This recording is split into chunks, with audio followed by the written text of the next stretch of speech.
Something's wrong with that kid. Kevin Spencer. His head don't work, it never did. Kevin Spencer. You better not cross his path. Kevin Spencer. He's a chain-smoking alcoholic sociopath.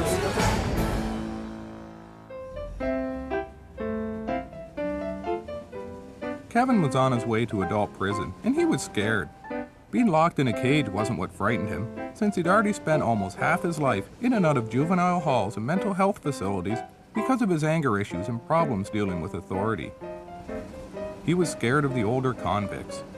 They looked pretty mean, and Kevin was intimidated by them. Kevin had heard stories from some of the ex-cons he used to go drinking with when he was 11 that if people weren't afraid of you in jail, then they'd take advantage of you. Just like they did to his old man whenever he was in the joint. Kevin sure didn't like the sounds of that. He figured he'd better make the other inmates afraid of him, right quick. The first thing the lousy screws did to Kevin was to make him and all the other new prisoners take off their clothes and have a group shower.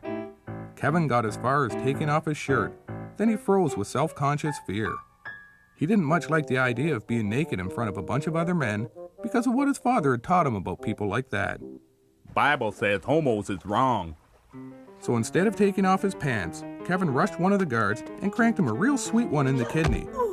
Kevin was hoping to put the boots to him, but before he could lift his foot, one of the other guards hit him with his nightstick right in the back of the head. When Kevin came to, he was in a small room with really soft walls, wearing just his underwear. It was the room where they kept the violent sociopaths. Kevin knew this because it looked just like the ones in all the juvenile halls and mental institutions where he'd spent most of his teen years. Kevin sure wished he had some smokes and prescription cough syrup to help pass the time, but since he didn't, he figured he might just as well get some more rest. Kevin curled up and went to sleep. Kevin dreamed about smoking. Then he dreamed about drinking cough syrup. Then he dreamed about smoking and drinking cough syrup. Then he dreamed about what it would be like to be 75 feet tall with chainsaws instead of hands that he could use to lop the heads off of all his betrayers. Kevin had this dream a lot, and it was his favorite, because he was insane. One of the conditions of Kevin's jail time was that he visit the prison psychiatrist 3 times a week. Most prisoners only had to go once. That's because most prisoners were a lot more stable than Kevin. Good morning, Kevin. My name is Mr. Franklin, and I'm here to help you. Kevin wasn't much in the mood for any help. That's good, Kevin. Expressing your emotion is a positive issue-oriented response. In this office, you are free to express whatever is on your mind. There are no barriers and no judgments. Kevin liked the idea of no barriers and no judgments, and he really liked the idea of expressing whatever was on his mind. Unfortunately for Mr. Franklin, Kevin had been thinking about throwing his coffee mug at him. It was a good thing for Mr. Franklin that Kevin's dad had never played catch with him, or any other game for that matter.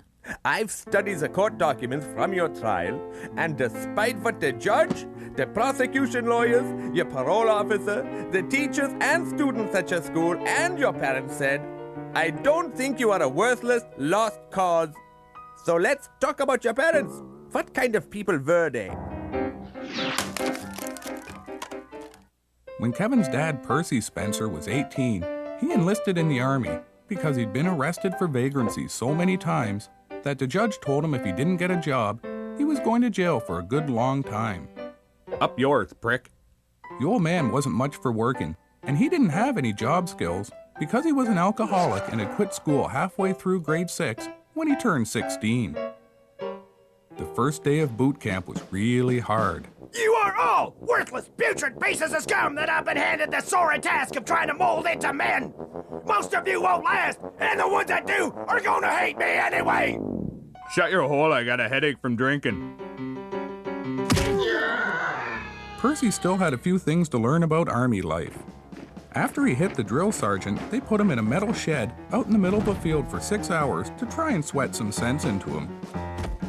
When the guards opened the door to see if he'd learned his lesson, he kicked one of them right in the crotch and ran towards the fence to escape.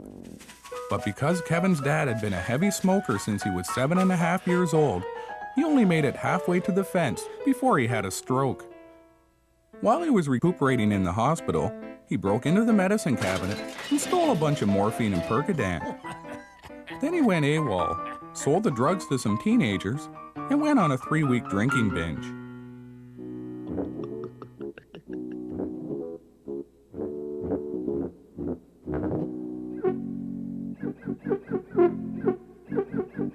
Percy had hoped the binge would last longer, but he ran out of money. So he decided to go back to the army base to get a few good nights' rest and to try and steal some more drugs. I got no money, so F off. The drill sergeant told him he was being dishonorably discharged. Those were pretty big words for Kevin's old man, and he didn't know what they meant. But just in case they were a come-on, Percy punched the drill sergeant square in the larynx, just so people wouldn't think he was fruity. Then he went to the hospital barracks and stole a bunch of codeine and sleeping pills. That ought to learn the army a thing or two, he thought. Anastasia Blunt had been a rodeo clown groupie ever since she lost her virginity to one when she was 13. She'd spent the last few years following Large Mike's rodeo and rope trick caravan across North America. Large Mike wasn't a very good businessman, and he was down to one clown. One night, the clown got really whacked on 100 proof tequila and decided to tease the bull.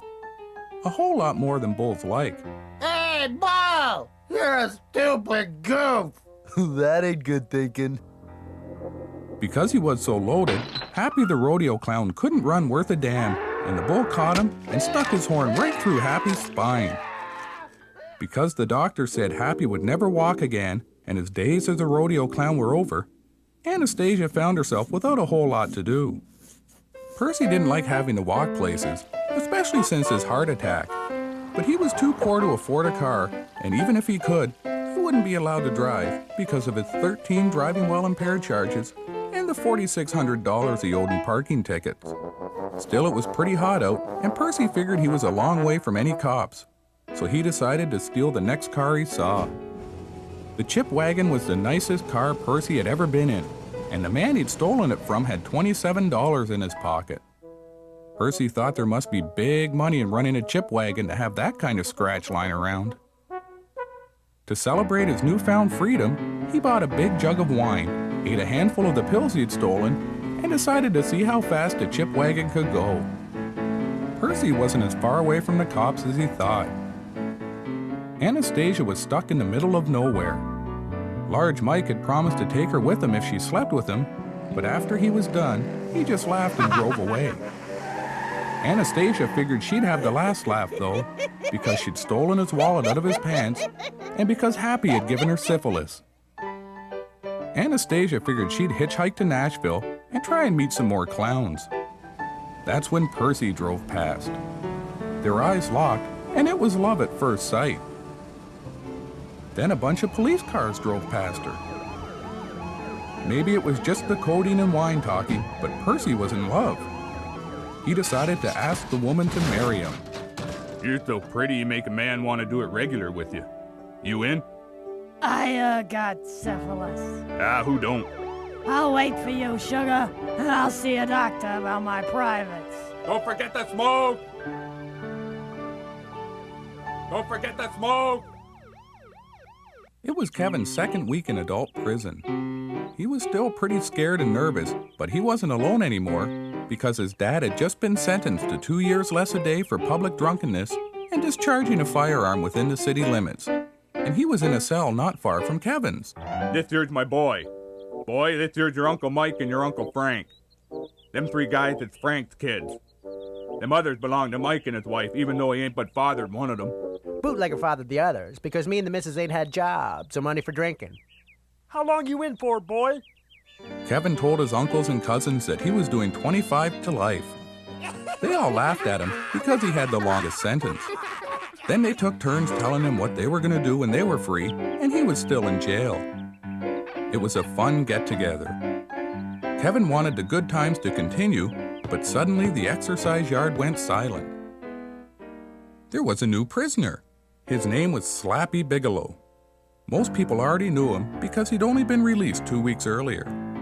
Slappy was the meanest man in prison, and he liked to hurt people and intimidate them, so they would do things for him. Kevin remembered what the ex-cons had said to him when he used to get loaded with them. If people aren't afraid of you in prison, and you'll be in big trouble. Kevin figured he'd better lay down some ground rules right quick so Slappy wouldn't get any ideas. His cousin Louis never saw it coming. Kevin figured since his cousin Louis now had a broken jaw, he wouldn't be needing his smokes. It was the middle of the summer and Percy Spencer was being released from prison.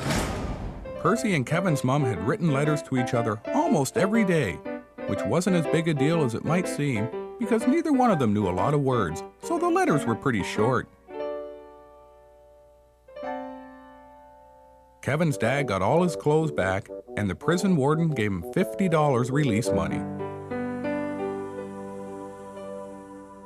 I swear I ain't never going back. My syphilis is gone. Mine too. You got any smokes? Yeah. Come on. It's time you and me done some living. Percy decided to spend his money on the woman he loved to thank her for all the smokes and illegal liquor she had brought him while he was in jail. $50 doesn't go a long way, and pretty soon they were down to their last $2. Kevin's parents decided to spend the money on Nevada tickets, aiming to win a nice little chunk of pocket change. But all the tickets were losers. So instead of thinking about getting jobs, Kevin's mom faked she was having a stroke. And when the cashier went to help her, Kevin's dad cleaned out the till and took a few packs of smokes, some porno magazines, and a hairbrush and compact set for the woman he loved.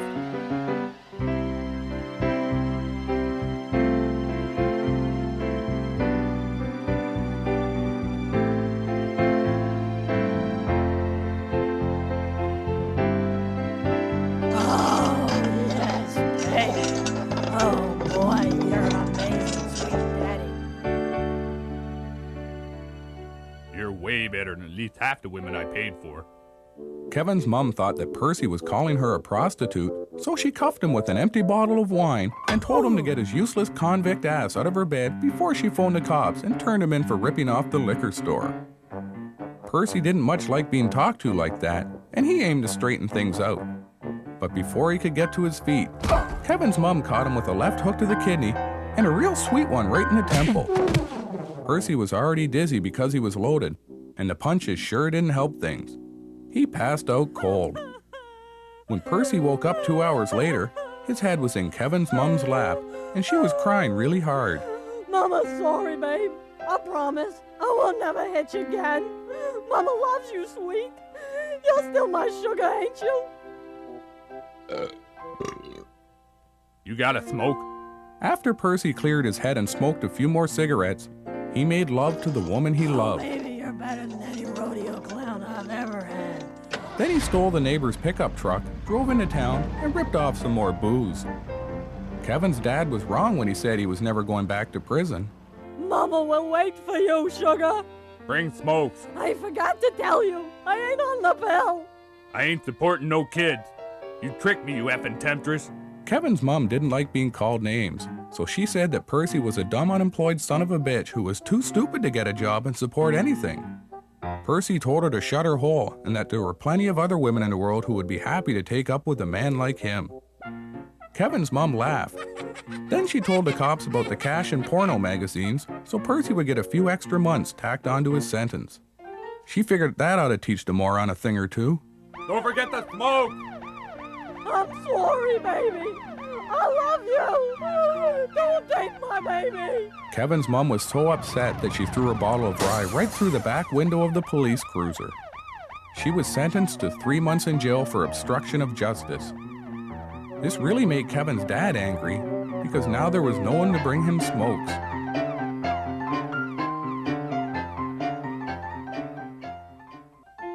It was visiting day at prison, and Kevin's mom was excited because she hadn't seen her son and husband in almost a month.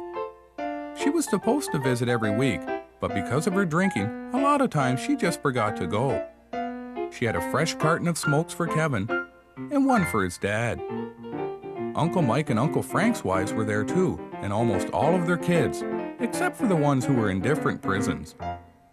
It was the first time Kevin had ever been to a family reunion, and he thought it was really fun. Kevin especially liked the potato sack race and the softball game, even though he struck out every time, and his dad kept laughing and calling him a useless idiot. Why don't you hit the damn ball and quit embarrassing the family, you stupid effing freak? That was the kind of thing that would bother most kids, but Kevin was pretty much used to it. After lunch, the women broke open the bottles of liquor they'd smuggled in, and the men took out the bootleg booze they'd made in prison. Everyone got real good and loaded.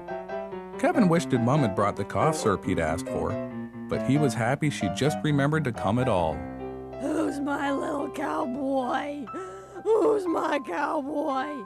You are, Kevin. That's who, Slugger, your mama's little cowboy. Oh, Jesus, boy.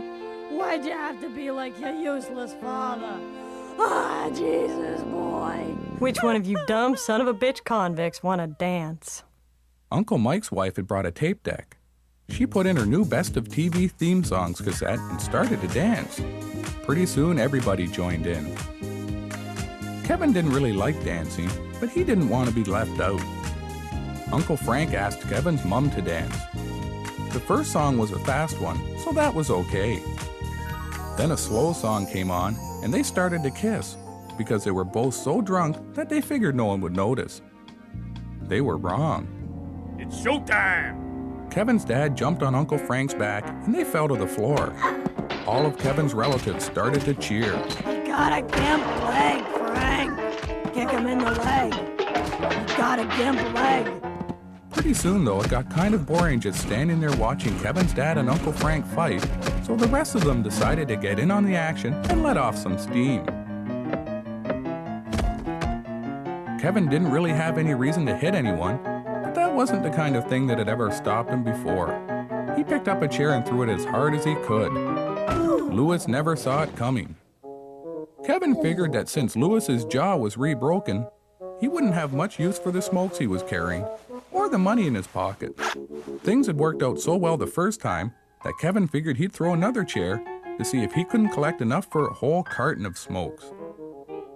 He was itching to smack his old man a good one, but because he was still good and buzzed on bootleg liquor, he missed completely and hit Johnny Felsen. Johnny Felsen was Slappy Bigelow's best friend. After the guards broke up all the fights, they sent everyone home.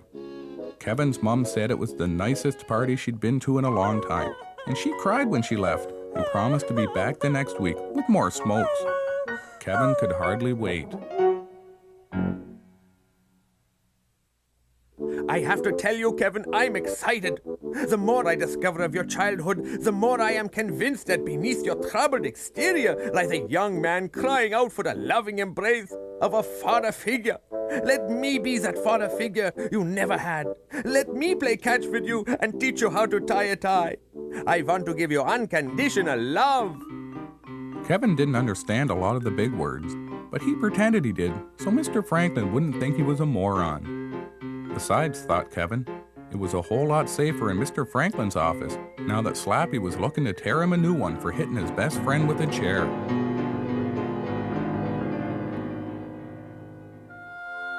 Kevin's mom was 8 months pregnant, and it was a big day because her husband was getting paroled.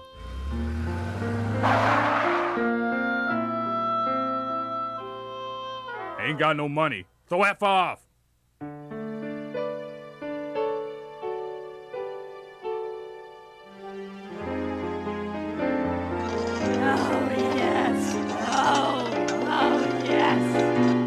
You ain't lost your touch, sugar. You got any smokes?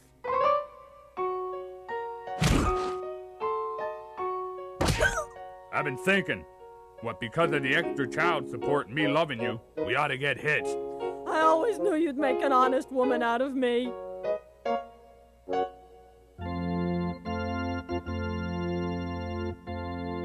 You in, Percy? I sure as hell sweet F&M. Aw, you're my angel sent from heaven, baby. So how's about it, Anastasia? You want to unbastard your upcoming bundle of joy? I do. Well, I tell you to kiss her, but it looks like you already got past first base long time ago. Yeah, first date. Oh, Jesus. My water broke. Kevin's mom rushed to the hospital, and his dad went to the liquor store to get a bottle for celebrating. Then he stopped off to buy some lottery tickets, met a guy he knew from prison, and went on a 3-day drinking binge. By the time they met their father, Kevin and his brother were almost 4 days old. We ain't got room for two. Which one you want to keep? Kevin was my firstborn. He'll always be special to me. But he don't smile none or make no noise. He just lies there, staring straight ahead. Kevin's dad figured that not smiling or doing anything was a whole lot easier to look after than a baby who wanted a lot of attention. So they gave the other one up for adoption. Kevin's mom cried so hard when they took the baby away to his new parents that her gin and 7 came out her nose and put out her cigarette.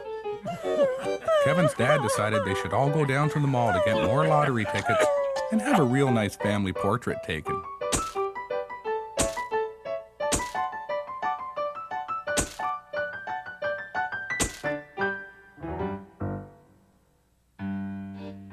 Even then you could see he weren't right in the head.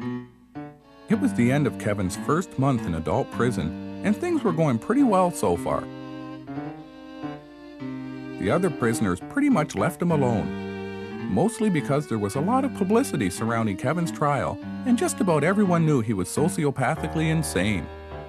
Everyone except Slappy Bigelow. Slappy was pretty sore at Kevin for hitting his best friend in the head with a chair, and figured it was time for Kevin to learn just who was boss. Slappy was really giving it to Kevin. Kevin's imaginary friend, Alan the Magic Goose, told Kevin that he shouldn't let himself be pushed around like that. Learn him a good one, Kevin. Kevin really wanted to slug Slappy right in the throat, but Slappy was a whole lot bigger than him. Kevin figured he'd bide his time. Later that day, when all the other prisoners of his cell block were in the common room watching Baywatch, Kevin snuck into Slappy's cell and set it on fire. Kevin figured that ought to learn the ignorant prick a thing or two. You are a genius, Kevin Spencer, and now you must sleep. Maybe life in prison wasn't going to be so bad after all. Leastwise not for me, thought Kevin.